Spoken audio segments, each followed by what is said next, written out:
Okay, welcome to the Twits by Roald Dahl, and we're going to continue reading. We're going to start with chapter 14, the house, the tree, and the monkey cage. So again, remember your strategies, right? To use visualization to create pictures in your head, movie-like things going on, make connections to the characters, to the events, make predictions, have I wonders, and that'll help you stay engaged and make connections to the story so you can understand it, okay? All right, so they have been back and forth, back and forth, back and forth, and last thing we read was she was trying to get rid of her with the balloons. That didn't work, and so she came down and she was beating him with the stick, and she said, I'll get you. So I can only imagine what she has in store for him. So let's continue to find out. The house, the tree, and the monkey cage. But that's enough of that. We can go on forever watching these two disgusting people doing disgusting things to each other. We must get ahead with the story. Here is a picture of Mr. and Mrs. Twit's house in the garden. Oh, it must be below. Okay. Some house. It looks like a prison, and not a window anywhere. Who wants windows, Mr. Twit had said when they were building it. Who wants every Tom, Dick, and Harry peeping in and know what you're doing? It didn't occur to Mr. Twit that windows were meant for looking out of, not looking into. And what do you think of this ghastly garden? Mrs. Twit was the gardener. She was very good at growing thistles and stringy nettles.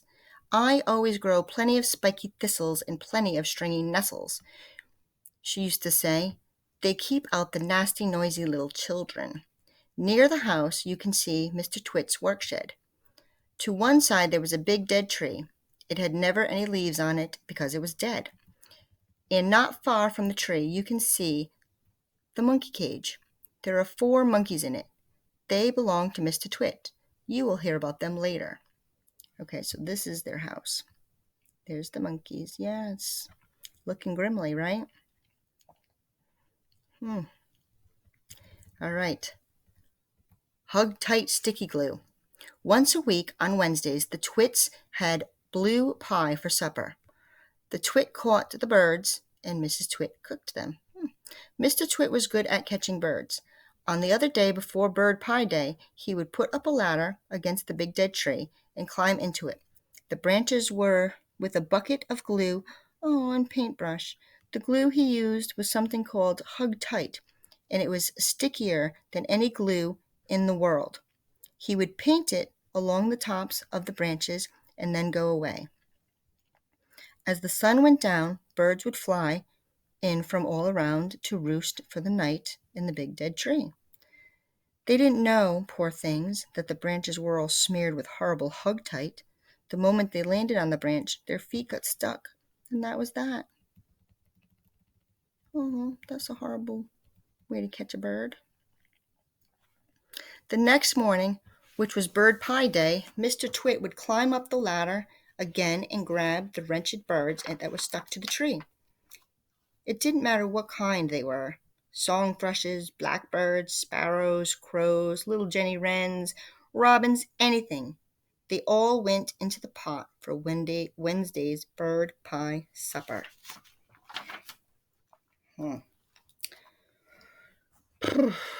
That's rough, poor birdies. Sneaky. I guess he is a horrible man. Okay, 4 sticky little boys. Uh-oh. I wonder what that means. We know what he does with the birds, and they're sticky, and that's not good. I don't know. Let's make some predictions.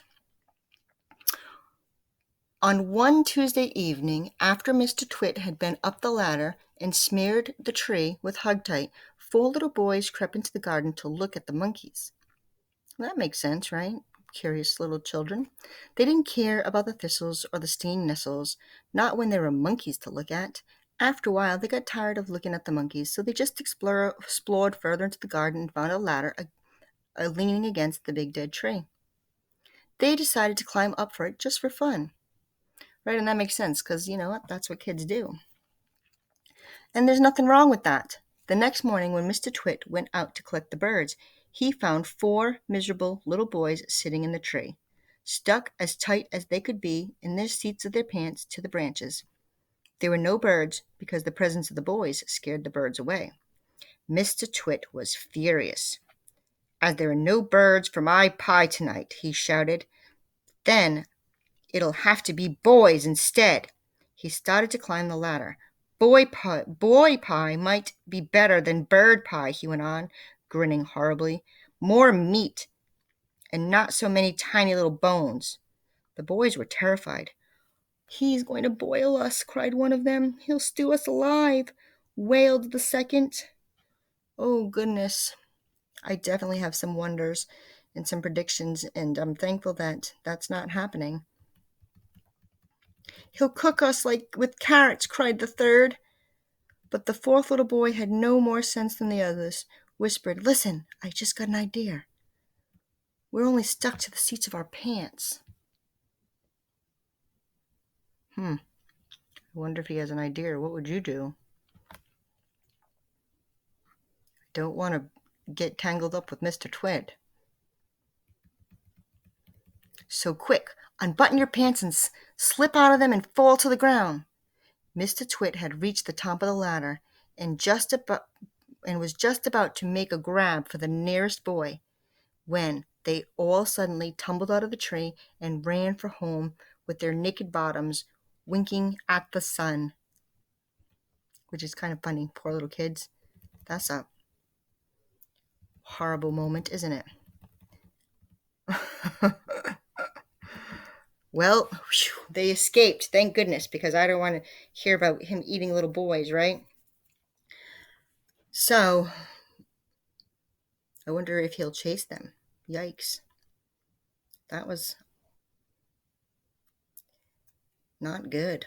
All right, let's do one more chapter. The Great Upside Down Monkey Circus. Yeah, I wonder why he keeps those monkeys, right? Wonder if he feeds them. Well, he's got to feed them because if he didn't, they would die. So he must feed them something. All right.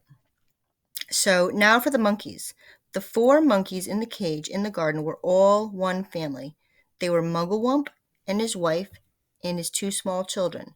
But what on earth were Mr. Twit and Mrs. Twit doing in their garden?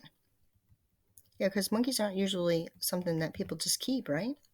Well, in the old days, they had both worked in the circus as monkey trainers. They used to teach the monkeys to do tricks and to dress up in human clothes and to smoke pipes and the rest of that nonsense. Today, although they were retired, Mr. Twit still wanted to train monkeys. It was his dream that one day he would own the first great upside-down monkey circus in the world. That meant that the monkeys had to do everything upside down. They had to dance upside down on their hands instead of their feet in the air. They had to play football upside down. They had to balance one on top of the other upside down, with Mugglewump at the bottom and the smallest baby monkey on the very top. They even had to eat and drink upside down. And that was not an easy thing to do because food and water has to go up your throat instead of down it. In fact, it's almost impossible. But the monkeys simply had to do it, otherwise they got nothing. All this sounds pretty silly to you and me. It sounded pretty silly to the monkeys too. They absolutely hated having to do the upside down nonsense day after day. It made them giddy, standing on their heads for hours at end. Sometimes the 2 small monkey children would faint with so much blood going to their heads. But Mr. Twit didn't care about that. He kept them practicing for 6 hours every day, and if they didn't do as they were told, Mrs. Twit would soon come out running with her beastly stick. Oh boy, so we're going to stop there. Okay, so, well, we know that there are ways of going about catching things too, right? I mean, people have to eat and hunters do hunt, but not trick the animals. And they got the boys. The boys escaped, that's goodness. And now they have monkeys that they're trying to make do impossible things. The author's really proving that the Twits are not nice people, right? I haven't seen them do one nice thing, I don't think. So, all right. I wonder what's going to happen. I wonder if the monkeys will become a circus. I wonder if that will happen at the end. I don't know. Or what other weird things that the Mr. Twit do. So We'll find out. Until then, I want you to keep reading and come back and join me for some more chapters. The next one up is The Roly-Poly Bird to the Rescue. Oh, that ought to be interesting. Okay, I will see you soon. Keep reading.